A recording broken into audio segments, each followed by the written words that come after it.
오늘 본문의 말씀을 살펴보면 이 말씀 가운데 3절의 말씀을 보면 이스라엘을 향한 여호와 하나님의 동행 거부 선언의 말씀이 기록되어져 있습니다.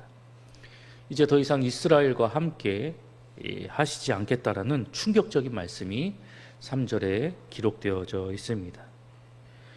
이러한 하나님의 말씀은 이스라엘 백성들에게 있어서 매우 기가 막히고 그리고 충격적인 내용의 말씀입니다.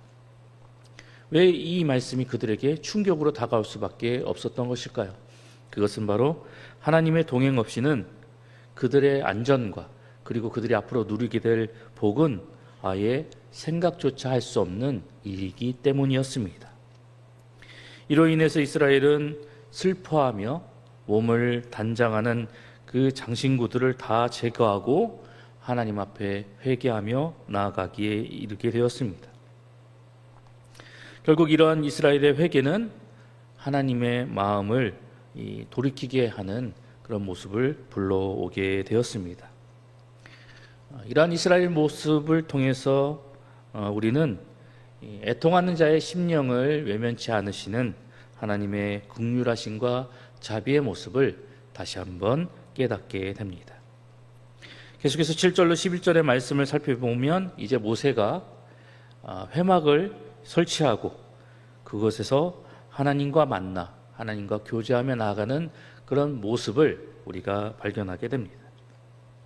본문에서 등장하고 있는 이 회막은 하나님의 계시를 받아 지은 그 성막이 아닌 임시로 하나님을 경배하고 그리고 그곳에서 하나님께 기도하기 위해 설치한 그 장막이 바로 오늘 본문이 이야기하고 있는 이 회막입니다.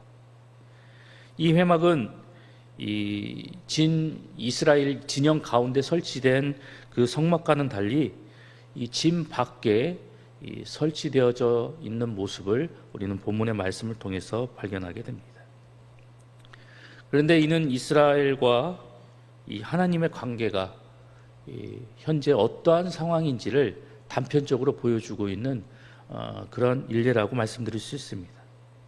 우리가 말씀을 통해서 앞선 말씀을 통해서 발견하게 되듯이 이는 이스라엘의 범죄로 인해서 하나님과 이스라엘의 관계가 매우 소원해졌다라는 것을 상징적으로 보여주고 있는 모습입니다. 그렇다면 오늘 이러한 본문의 내용을 통해서 우리에게 이야기하시는 하나님의 말씀은 과연 무엇이 있을까요? 먼저 첫 번째로 성도는 죄의 요소를 제거하는 삶을 살아야 한다라고 우리에게 말씀하십니다. 오늘 우리가 함께 살펴본 본문의 4절 하반절에서부터 6절까지의 말씀을 살펴보면 자기 몸을 단장하지 말고 장신구를 떼어내라는 명령의 말씀이 기록되어져 있습니다. 이러한 명령 앞에 이스라엘 백성들은 단 한 사람도 자신의 몸을 치장하지 아니하고 자신의 몸에 지닌 그러한 장신구들을 완전히 제거하며 나아가는 모습을 우리는 발견하게 됩니다.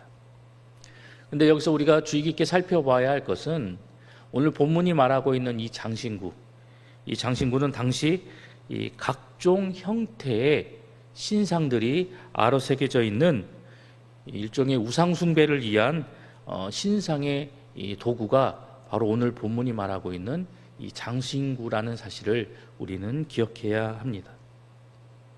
오늘 이 이스라엘 백성들이 자신들을 치장하기 위해서 자신들의 몸에 두르고 있었던 이 장신구들은 앞선 출애굽 사건 때 그들이 애굽에서부터 가지고 나온 그런 장신구들이었습니다. 그렇기 때문에 그 애굽의 온갖 우상 문화가 함께 배어져 있었던 그 장신구가 오늘 본문에서 말하고 있는 이런 장신구다라는 사실이죠. 즉 우상 숭배의 그런 문화적인 요소들이 잔뜩 배어져 있는 그런 것들로 이스라엘 백성들이 자신을 치장하고 있었다라는 것입니다. 그런데 하나님께서는 그들에게 바로 이러한 장신구들을 제거하라고 그들에게 명령하셨습니다. 하나님께서 이스라엘 백성들에게 이러한 장신구들을 그들의 몸에서 제하라고 말씀하신 것은 이스라엘을 우상 숭배의 문화에서 단절시켜서 그들이 하나님이 아닌 다른 우상에게 절하고 그 우상을 숭배하는 그런 우상 숭배 죄에 빠지지 않게 하려고 하나님께서 그런 죄악된 요소들을 근절시켜 나갔던 것입니다. 그런데 이러한 내용의 말씀은 우리에게도 매우 중요한 교훈을 가져다 주고 있습니다. 하나님의 백성된 우리는 하나님의 백성이지만 세상과 더불어 살아나가고 있는 존재입니다. 세상과 더불어 살아나가며 하나님을 알지 않고 또한 하나님을 믿지 않는 사람들과 더불어 살아나가고 있기 때문에, 그리고 죄악된 세상 가운데 끊임없이 죄에 그대로 노출된 상태로 살아나가고 있기 때문에 우리 역시 오늘 본문 속에 등장하고 있는 이스라엘 백성들처럼 끊임없이 죄에 노출된 상태로 죄의 유혹에 넘어질 수 있는 그런 상황 속에서 살아가고 있기 때문입니다. 그렇기 때문에 자칫 잘못하면, 방심하면 우리 역시도 죄 가운데 넘어져서 하나님 앞에 범죄하며 나아갈 수 있는 그런 상황 가운데서 살아나가고 있기 때문에 하나님께서는 이 말씀을 접하는 우리 모두에게 죄나 그 악한 그 어떤 모양도 결코 가까이 해서는 안 된다라는 사실을 이 말씀을 통해서 우리에게 경고하고 있는 것입니다. 이스라엘 백성들에게 이 장신구가 하나님 앞에 범죄하며 나아갈 수 있는 그런 요소가 되는 것 같이 세상과 더불어 살아나가는 우리 성도들에게 이 세상은, 우리가 살아나가고 있는 이 환경은 끊임없이 우리를 죄 가운데 넘어뜨리려고 하는 그런 유혹의 장소라는 사실을 다시 한번 우리에게 말씀하고 있는 것입니다. 그렇기 때문에 우리는 하나님의 백성으로서, 성도로서, 예수 그리스도를 구주로 믿는 예수 그리스도의 제자로서 우리를 범죄케 하고 우리를 죄 가운데 넘어뜨리려고 하는 그 어떤 죄악의 요소가 우리 가운데 다가오지 않도록 끊임없이 우리는 우리의 모습을 살피고, 그리고 하나님 앞에 범죄케 하는 그 죄의 요소는 무엇이든지 우리의 모습 가운데서, 그리고 우리의 신앙 가운데서 그 모든 것들을 완전히 제거하여서 하나님 앞에 범죄하며 나아갈 그 가능성을 미연에 방지하며 살아나가는 성도의 삶을 살아가야 한다는 것입니다. 그래서 날마다 나의 삶 속에서, 나의 신앙 속에서 거룩을 지키고 성결을 유지하여서 날마다의 삶이 하나님의 백성으로서의 온전한 삶을 유지하며 나갈 수 있는 모습을 지켜나가야 한다라고 우리에게 말씀하고 계신 것입니다. 그래서 잠언 4장 27절의 말씀과 같이 좌로나 우로나 치우치지 말고 내 발을 악에서 떠나게 하는 삶을 살아가야 하며, 데살로니가서서 5장 22절의 말씀과 같이 악은 어떠한 모양이라도 버리는 성결한 삶을 살아가므로 날마다의 삶 속에서 하나님과의 든든한 관계를 지속해 나가는 성도의 삶을 살아가야 한다라고 우리에게 말씀하고 계십니다.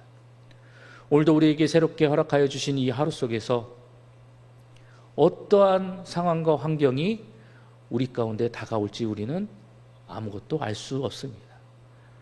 하지만 그 가운데 우리가 분명하게 기억해야 할 것은 어떠한 상황이, 어떠한 환경이 오늘 하루 가운데 우리에게 펼쳐질지 모르지만 그 가운데 우리는 끊임없이 우리를 넘어뜨리려고 하는 죄악된 요소를 우리가 강하게 물리치고 그 모든 것들을 멀리하여서 오늘도 우리 가운데 주어진 이 하루 속에서 하나님의 백성으로서 거룩하고 성결한 삶을 살아가야 한다는 것입니다. 오늘도 우리에게 주신 이 말씀을 기억하여서 좌로나 우로나 치우치지 않고 항상 우리의 마음을, 우리의 생각을, 우리의 행동을 죄악된 곳에서 멀리 떠나게 하여서 항상 하나님의 백성으로서 거룩하고 성결한 삶을 살아나가는 우리 봉상의 모든 성도님들이 되시기를 간절히 소망합니다. 계속해서 본문의 내용을 통해서 우리에게 이야기하시는 하나님의 말씀은, 하나님은 당신을 진정으로 섬기는 사람과 언제나 함께 하신다라고 우리에게 말씀하고 계십니다. 본문 9절의 말씀을 살펴보면 모세가 회막에 들어갈 때에 구름 기둥이 내려 회막문에 서며 여호와께서 모세와 말씀하셨다라고 기록하고 있습니다. 이는 모세가 세운 그 회막에 하나님께서 임재하셨음을 의미하고 있는데, 이는 매우 중요한 내용의 말씀입니다. 오늘 본문에서 등장하고 있는 이 회막은 하나님께서 계시로 말씀하셔서 지어진 그 성막이 지어지기 전에 모세가 하나님을 경배하기 위해서 설치한 것이 바로 이 회막입니다. 즉 모세가 하나님을 경배하기 위해서 임시로 세운 그 텐트, 그것이 바로 오늘 본문이 말하고 있는 회막이다라는 것이죠.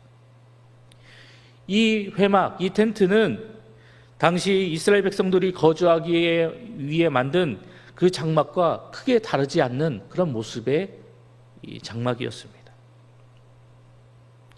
그럼에도 불구하고 하나님은 이렇게 누추하고 보잘것없는 그 초라한 장막 위에 임하셨다라는 사실을 우리는 오늘 본문의 말씀을 통해서 발견하게 됩니다. 그렇다면 이 오늘 본문의 사건이 우리에게 의미하는 바가 과연 무엇일까요? 그것은 바로 하나님께서는 당신을 진정으로 경배하고 섬기는 곳에는 그곳이 어느 곳이든지 그 가운데 임재하시고 그 가운데 나타나셔서 그것을 영광스럽게 하신다라는 것을 우리에게 교훈하고 있습니다. 하나님께 있어서 중요한 것은 건물의 크고 화려함이 아닙니다.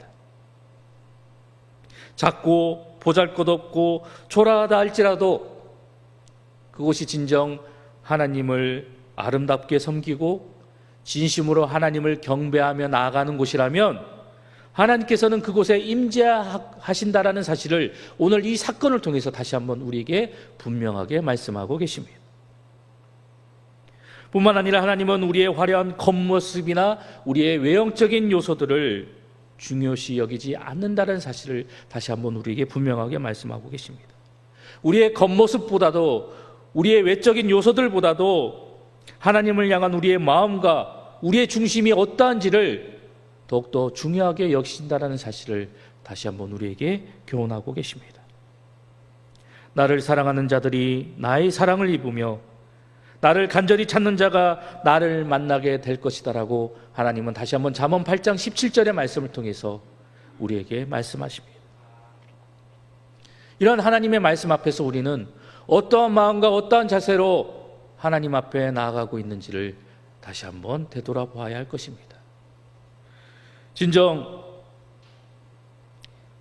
외형적인 모습에 잡혀 겉모습과 허례허식에 얽매여서 나는 하나님을 지금까지 형식적으로 만나고 있지는 않은지 다시 한번 우리의 모습을 되돌아보아야 할 것입니다.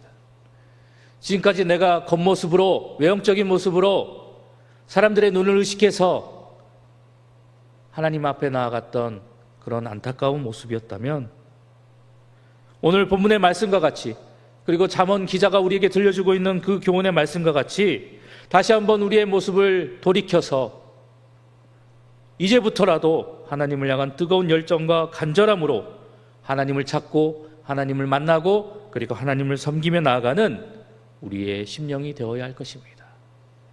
그래야 할 때 우리가 어느 곳에 있든지 어디서 무엇을 하든지 어떤 상황 가운데 처하든지 하나님은 그 가운데서 우리를 만나주시고 우리와 함께하여 주시고 우리와 동행하여 주실 것을 다시 한번 본문을 통해서 우리에게 약속하고 계시기 때문입니다. 오늘도 우리에게 주신 이 말씀을 통해서 형식이 아닌 외식이 아닌 겉모습이 아닌 마음을 다하고 진심을 다하고 하나님을 향한 뜨거운 사랑과 열정으로 하나님을 찾고 하나님 앞에 나아감으로 인해서 이러한 우리의 모습을 통해서 하나님이 찾으시는 귀한 하나님의 백성으로서의 삶을 살아감으로 인해서 이를 통해서 날마다 하나님과 동행하며 하나님과 아름다운 교제를 이루며 나아가는 우리 봉상의 모든 성도님들이 되시기를 간절히 소망합니다.